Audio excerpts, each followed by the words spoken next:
The Starving Dragon, First Encounter. Tommy walked through the ruins of what used to be downtown Chicago, kicking empty cans and broken glass. The alien invasion had ended 3 months ago, but the city still looked like a war zone. Most people had moved to the safe zones outside the city, but Tommy's family stayed behind to help with cleanup efforts. The 12-year-old boy carried his lunch in a small backpack, just a peanut butter sandwich and an apple his mom packed that morning. She always worried he wouldn't eat enough while exploring the abandoned buildings, looking for salvageable items that could help the rebuilding efforts.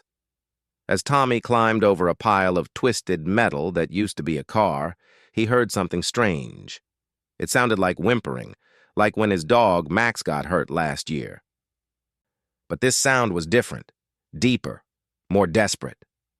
Following the noise, Tommy found himself in front of what remained of the old museum. The building's front wall had collapsed, creating a cave-like entrance. The whimpering grew louder as he approached. Tommy pulled out his flashlight and stepped carefully through the rubble. Inside, surrounded by broken dinosaur bones and shattered display cases, lay something that made his heart race. It was a dragon. Not like the dragons in his storybooks, but a real alien creature. Its scales were dull purple, and it was easily 20 feet long from nose to tail. But this wasn't the terrifying monster Tommy expected. The dragon looked sick, weak, and incredibly thin. Its ribs showed through its scales, and its once mighty wings hung limp at its sides. The creature's large golden eyes fixed on Tommy as he approached. Instead of roaring or breathing fire, the dragon made soft, pleading sounds. Its massive head lowered to the ground in what looked like submission. Tommy should have run. Everyone knew the alien dragons were dangerous. During the invasion, these creatures had destroyed entire city blocks with their energy breath. They were the reason his school had been closed for 2 months, and why his dad now carried a gun everywhere. But this dragon looked nothing like the monsters from the news reports. This one looked scared and hungry. The dragon's eyes followed Tommy's backpack. Its nostrils flared slightly, and it made those whimpering sounds again. Tommy realized the creature could smell his sandwich. "Are you hungry?" Tommy asked, feeling silly for talking to an alien monster. The dragon's response surprised him. It nodded. Actually nodded, like it understood English. Tommy remembered learning in school that dragons were supposed to be intelligent, but seeing it firsthand was different. This wasn't just an animal, it was thinking, understanding. The boy looked at his small sandwich, then at the enormous, starving creature before him. His mom would be upset if he didn't eat lunch, but she'd also taught him never to let anyone go hungry if he could help it. Tommy unwrapped his sandwich and broke off a small piece. The dragon's eyes widened, and it lifted its head slightly. "Here," Tommy said, tossing the piece of bread and peanut butter toward the creature. The dragon caught it gently in its massive jaws and swallowed. For a moment, its eyes closed as if savoring the simple food. When it looked at Tommy again, there was something different in its gaze. Gratitude. Tommy broke off another piece, then another. Soon his entire sandwich was gone, consumed by the grateful dragon. The creature's tail moved slightly, almost like a dog wagging. "Why aren't you with the other dragons?" Tommy asked. "I thought you all left Earth after the war ended." The dragon made several sounds, almost like it was trying to speak. Then it did something amazing. It began to draw in the dust with one clawed finger. The symbols it drew were strange, but Tommy recognized some of them from the alien language classes they'd started teaching in school. The dragon was trying to communicate. From what Tommy could understand, the dragon had been left behind. It was sick during the evacuation and couldn't fly with the others. For 3 months, it had been hiding in the museum, growing weaker and weaker. "You've been alone this whole time?" Tommy asked. The dragon nodded sadly. Tommy felt a strange mix of emotions. This creature belonged to the species that had attacked his planet, destroyed his city, and killed thousands of people. But looking at it now, starving and abandoned, he couldn't feel hatred. He just felt sorry for it. "My name is Tommy," he said, pointing to himself. "What's yours?" The dragon drew more symbols in the dust. Tommy couldn't read them, but he pointed to the symbols and said, "Can I call you Zara?" The dragon nodded, seeming pleased with the name. As the afternoon sun began to set, Tommy knew he had to leave. His parents would worry if he stayed out too late. "I have to go home," he told Zara, "but I'll come back tomorrow with more food." The dragon's eyes brightened. It drew a symbol in the dust that Tommy recognized, the alien symbol for gratitude that they'd learned in school. Tommy gathered his empty backpack and headed toward the museum entrance. As he reached the opening, he turned back to look at Zara one more time. The dragon had curled up in the corner, but its golden eyes watched Tommy leave. For the first time since the invasion ended, those eyes held something other than despair. They held hope. Walking home through the empty streets, Tommy's mind raced with questions. Should he tell his parents about Zara? Would they understand? Or would they call the authorities? He knew that any remaining aliens were supposed to be reported immediately, but Zara wasn't a threat. She was just hungry and alone. Tommy decided to keep the secret, at least for now. Tomorrow he would bring more food. Maybe he could help Zara get strong enough to rejoin her people, wherever they had gone. As he reached his house, Tommy's mom called out from the kitchen. "How was your day, sweetie? Did you eat your lunch?" Tommy smiled, thinking of Zara's grateful eyes. "Yeah, Mom. I shared it with someone who really needed it." His mother smiled back, proud of her son's kindness, never knowing that her boy had just made the most unlikely friend in the galaxy. That night, Tommy lay in bed planning what food to bring tomorrow. He fell asleep thinking about golden eyes and the soft whimpering of a creature that everyone else saw as a monster, but that he was beginning to see as something else entirely. A friend who just needed someone to care. The growing bond, healing and trust. 2 weeks had passed since Tommy first met Zara. Every day after helping his parents with cleanup work, he would sneak away to the ruined museum with whatever food he could gather. At first, it was just his own lunch. Then he started taking extra portions at dinner, claiming he wanted snacks for later. His mom, pleased that her growing boy had such a good appetite, happily packed larger meals. Zara grew stronger each day. The sharp outline of her ribs became less visible, and her dull purple scales began to show hints of their former brilliance. More importantly, she seemed happier. When Tommy arrived each day, her tail would twitch with excitement, and she would lift her great head to greet him. On this particular afternoon, Tommy brought something special, a whole roasted chicken his mom had made for dinner, along with some vegetables and a thermos of soup. "Look what I brought today, Zara," Tommy said, unpacking his feast. Zara's eyes widened, and she made soft purring sounds that Tommy had learned meant she was pleased. Over the past 2 weeks, he'd begun to understand her body language and the different sounds she made. As Zara ate, Tommy noticed something different. She was eating more slowly, more carefully. Before, she had devoured food like she might never eat again. Now she savored each bite. "You're feeling better, aren't you?" Tommy observed. Zara nodded and drew symbols in the dust. Over the weeks, Tommy had been learning to read some of her writing. These symbols meant thank you and friend. Tommy smiled and drew his own symbol back, a stick figure of a boy and a dragon standing together. Zara's eyes crinkled in what Tommy had learned was her way of smiling. But as they shared their daily meal, Tommy heard voices outside the museum. His heart raced as he recognized one of them, his father. "The cleanup crew will start on this building tomorrow," his father's voice echoed from outside.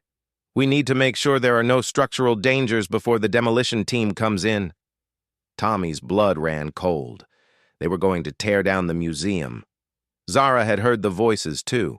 Her scales had shifted to a darker shade, and she was pressed against the far wall, trying to make herself as small as possible. "Tommy, are you in there?" his father called. Tommy quickly signaled for Zara to stay quiet and made his way to the entrance. "Hi, Dad," he said, trying to sound casual. "Just exploring." His father, a tall man with kind eyes but a worried expression, looked at his son carefully. "What are you doing here every day, Tommy? Mrs. Henderson said she's seen you coming here for weeks." Tommy's mind raced. He couldn't lie to his father, but he couldn't tell the truth either. "I just like looking at the old dinosaur bones," Tommy said. "It's quiet here." His father's expression softened. "I understand, son. But this building isn't safe. We're tearing it down tomorrow. Find somewhere else to spend your time, okay?" After his father left, Tommy rushed back to Zara. The dragon looked terrified, her golden eyes wide with fear. "They're going to destroy your home tomorrow," Tommy said. "We have to get you out of here." Zara drew frantically in the dust, symbols that Tommy recognized as questions. Where could she go? How could she hide? Tommy thought hard. The city was full of cleanup crews and security patrols. Any large alien would be spotted immediately. But maybe. "The old subway tunnels," Tommy said suddenly. "They're flooded and abandoned. No one goes down there." Zara tilted her massive head, considering this. "But first you need to be stronger," Tommy continued. "Can you fly yet?" Zara stretched her wings experimentally. They spread wide, showing their impressive span, but when she tried to lift off, she managed only a few feet before landing heavily. "Not yet," Tommy said, "but you're getting better." That evening, Tommy lay awake making plans. He would need to get Zara to the subway entrance 6 blocks away without being seen. It would have to be at night, and he would need help. The next morning, Tommy told his parents he was going to spend the day with his friend Marcus, who lived on the other side of the cleanup zone. Instead, he went to see Marcus for real. Marcus was 13, a year older than Tommy, and had always been interested in the aliens. Unlike most kids who feared them, Marcus was fascinated by their technology and culture. "You want me to help you do what?" Marcus asked when Tommy explained the situation. "She's not dangerous," Tommy insisted. "She's just scared and alone." Marcus shook his head. "Dude, that's an actual alien death dragon. They breathe plasma that can melt steel." "She's sick," Tommy said. "She can barely fly, let alone hurt anyone. And she's been alone for months. Wouldn't you want someone to help you if you were stranded on an alien planet?" Marcus was quiet for a long moment. Finally, he sighed. "Show me." That afternoon, Tommy brought Marcus to the museum. The demolition crew wouldn't arrive until evening, so they had a few hours. When Marcus first saw Zara, he stopped dead in his tracks. The dragon was even more impressive up close, and despite her weakened state, she was still clearly a powerful creature. But as Tommy approached, and Zara's demeanor immediately softened, Marcus began to understand. "She really does know you," Marcus said in amazement. Zara looked at Marcus warily but didn't seem aggressive. Tommy introduced them, and slowly Zara accepted that Marcus was a friend too. "Okay," Marcus said finally. "I'm in. But we need to be smart about this." The boys spent the afternoon planning. They would wait until after midnight, when the streets were empty. Marcus would scout ahead while Tommy guided Zara through the back streets to the subway entrance. As evening approached and they heard the demolition equipment arriving, Zara grew more agitated. Tommy stayed with her, talking softly and feeding her the dinner his mom had packed. "It's going to be okay," he assured her. "We have a plan." Zara drew symbols in the dust, asking why he was helping her. Tommy thought about this for a moment, then drew his own response. It was simple, just 2 stick figures, 1 human and 1 dragon, with a heart between them. Zara's eyes grew bright, and she gently touched Tommy's shoulder with 1 massive claw. It was the first time she had actually made physical contact with him, and Tommy felt the trust in that gesture. At midnight, the boys put their plan into action. Marcus crept through the streets ahead of them, checking for patrols and signaling when the coast was clear. Tommy walked beside Zara, who moved as quietly as her large size allowed. The journey that should have taken 10 minutes took nearly an hour, but finally, they reached the flooded subway entrance. The stairs led down into darkness and the sound of dripping water. "This is it," Tommy said. "You'll be safe here."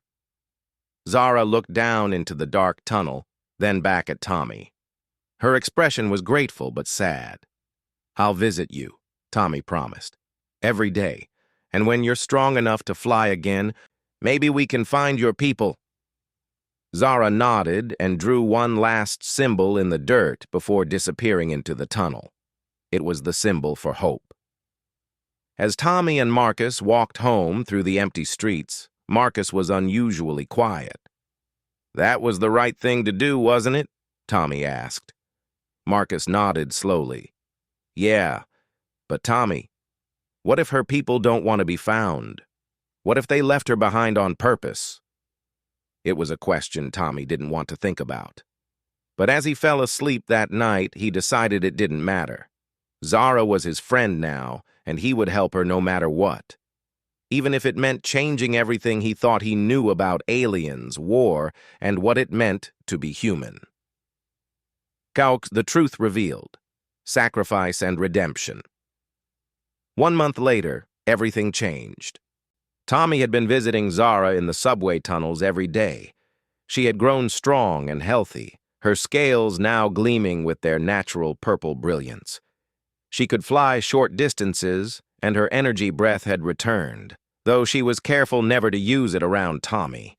The flooded tunnels had turned out to be perfect for her. She could swim in the deeper areas and had found fish to supplement the food Tommy brought. More importantly, she seemed happy. On this particular morning, Tommy arrived to find Zara behaving strangely. She was agitated, drawing symbols rapidly in the muddy ground and making urgent sounds. "What's wrong?" Tommy asked, trying to read her symbols. The symbols were complex, but gradually Tommy understood. Ships were coming. Many ships. Zara's people were returning to Earth.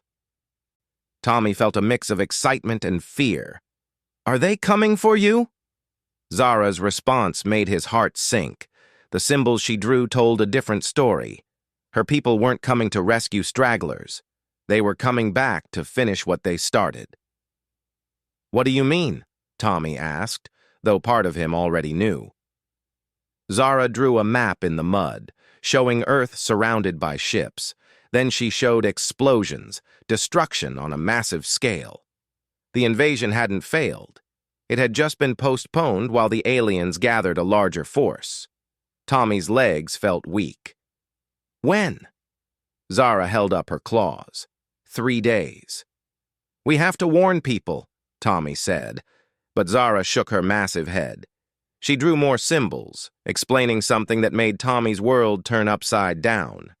The dragon species weren't the invaders. They were prisoners, forced to fight by another alien race that controlled them through implants in their brains. Zara turned her head and used one claw to part the scales behind her ear, revealing a small metallic device embedded in her flesh. It was dark now, inactive, but Tommy could see where it had been surgically implanted. "You were being controlled," Tommy breathed. "All of you." Zara nodded sadly. The device had malfunctioned during the first invasion, freeing her mind but leaving her unable to fly properly. When the retreat came, she couldn't keep up and was left behind. It had taken months for her body to recover from the device's effects. Tommy's mind raced. But if people knew the truth? Zara drew frantically, explaining that it wouldn't matter. The controlling race, which she called the Dominators, had thousands of dragon ships ready for the next wave. Even if humans knew the dragons were being controlled, they couldn't stop what was coming. But there was another symbol Zara drew, one that made Tommy's heart race with possibility. You know how to disable the control devices? He asked. Zara nodded. It required a specific frequency broadcast at close range. She could do it, but she would need to be close to the other dragons when they arrived. Tommy understood what this meant. You want to go back to them? Zara's golden eyes met his, and Tommy saw something there he had never seen before. Determination. She drew one more symbol in the mud. It was the symbol for sacrifice. No, Tommy said firmly. There has to be another way. But even as he said it, Tommy knew Zara was right. She was the only free dragon on Earth. The only one who could break the control signals. If she could get close enough to the invasion fleet, she could free her people and turn the battle around. Over the next 2 days, Tommy and Marcus worked with Zara to plan something impossible. They studied the alien technology that Zara helped them understand, and Marcus used his computer skills to amplify the frequency Zara would need to broadcast. They built a small device that could boost her natural ability to disrupt the control signals. It wasn't much, but it might be enough if she could get close to the command ship. On the morning of the 3rd day, the ships appeared. Tommy was at school when the emergency sirens began blaring. Through the classroom windows, he could see massive alien vessels emerging from the clouds. But these weren't just the dragon ships from the first invasion. These were enormous motherships, bristling with weapons and carrying thousands of fighters. As chaos erupted around him, Tommy slipped away from school and ran to the subway tunnels. He found Zara preparing for flight. The small amplification device was strapped to her chest, and her wings were spread wide. You don't have to do this, Tommy said, though he knew she did. Zara approached him and gently nuzzled his face with her great snout. Then she drew symbols in the ground one last time. Thank you, friend. You showed me what kindness means. Now I will show my people. Tommy hugged Zara's massive neck, tears streaming down his face. Come back to me, okay? Zara nodded, though they both knew she might not survive what came next. As explosions began to echo from above, Zara launched herself up through the subway entrance and into the sky. Tommy climbed to street level and watched as his friend flew toward the massive alien fleet. She looked so small against the enormous ships, just a single purple dot rising toward an armada. The battle was already raging. Human fighter jets engaged dragon ships while the motherships rained destruction on the city below. But Tommy kept his eyes on Zara as she flew higher and higher. Then something amazing happened.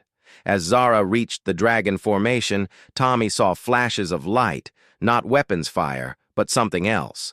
The small device was working, broadcasting the disruption frequency to every dragon ship in range. One by one, the dragons stopped attacking human targets. Their ships veered away from the city and began firing on the motherships instead. The tide of battle turned in minutes. Free from their mental control, the dragons fought with a fury born of years of enslavement. Their intimate knowledge of the mothership's weaknesses made them devastating opponents. The massive command ship tried to flee, but the dragons swarmed it like angry wasps. Tommy watched in amazement as Zara led the charge, her purple scales gleaming as she dove toward the vessel that had enslaved her people. The explosion, when it came, lit up the entire sky. When the light faded, the motherships were retreating, their dragon slaves now free and hostile. The few Dominator vessels that remained functional fled Earth's atmosphere, pursued by an entire species seeking revenge. Tommy searched the sky desperately for any sign of purple scales. His heart sank as he saw dragons returning to the city, but none of them were Zara. Then Marcus grabbed his arm and pointed skyward. There, flying slowly but steadily toward them, was a familiar purple form. Zara was hurt. Tommy could see that even from a distance. But she was alive. She landed heavily in the street beside them, her breathing labored. The amplification device had been destroyed in the battle, and there were scorch marks on her scales. But her golden eyes were bright with joy and freedom. As other dragons began landing in the city, Tommy expected panic. Instead, something wonderful happened. The dragons approached the humans cautiously, their postures non-threatening.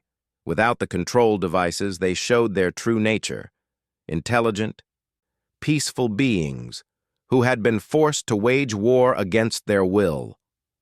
Tommy watched as Zara communicated with her people, using symbols and sounds to tell them about the human boy who had saved her life with a simple act of kindness. The lead dragon, larger than Zara with silver-tipped wings, approached Tommy directly. Like Zara, he drew symbols in the ground, symbols of gratitude and friendship. In the days that followed, everything changed again. The dragons offered to share their technology in exchange for a place to live on Earth while their damaged ships were repaired. They helped rebuild the cities they had been forced to destroy, using their strength and advanced knowledge to create something better than what had been lost.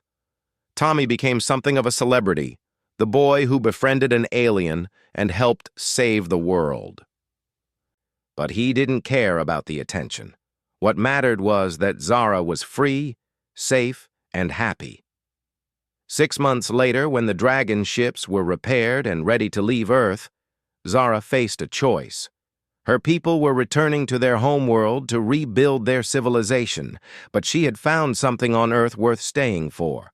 She chose to remain, becoming Earth's first permanent dragon resident and Tommy's best friend for life. Years later, when Tommy became Earth's first human ambassador to the Dragon Republic, he would often tell the story of how it all began. Not with grand gestures or great speeches, but with a simple act of compassion. A hungry alien in need, a boy with a sandwich to share, and the courage to see past fear to find friendship. Sometimes the greatest revolutions begin with the smallest kindnesses, and sometimes sharing a piece of bread can change the entire galaxy. Zara would always remember that first day in the museum, when a young human looked at a starving alien dragon and saw not a monster, but someone who needed help. That moment of pure human kindness had saved not just her life, but the lives of millions across the stars. It proved something that became a cornerstone of dragon philosophy: that true strength isn't measured in weapons or power, but in the willingness to show mercy to those who need it most. And that was the most human thing of all.